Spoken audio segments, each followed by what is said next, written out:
Sorry, ఎవరైనా మాంసాహారులు ఉంటే క్షమించాలి. ఉన్నారు ఎవరో ఒకళ్ళు. వాసన వస్తాను. మీకు వాసన వస్తాను, మాంసాహార వాసన మీకు వస్తా.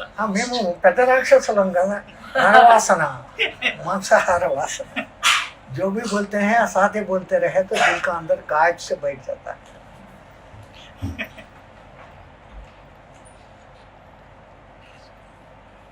హిమాలయస్ గురించి కొంచెం చెప్పండి. హిమాలయస్ దానికి ముందు మా అక్షరం చేర్చుకోండి. మా హిమాలయ, మహిమాలయ. దీర్ఘం తీస్తే ఇంకా బాగుంటుంది. మా హిమాలయ, మాదే అని చెప్పుకునేది కాదు. అన్నిటికన్నా గొప్ప ఆలయాలు హిమ ఆలయాలు, మంచుతో ఏర్పడిన ఆలయాలు.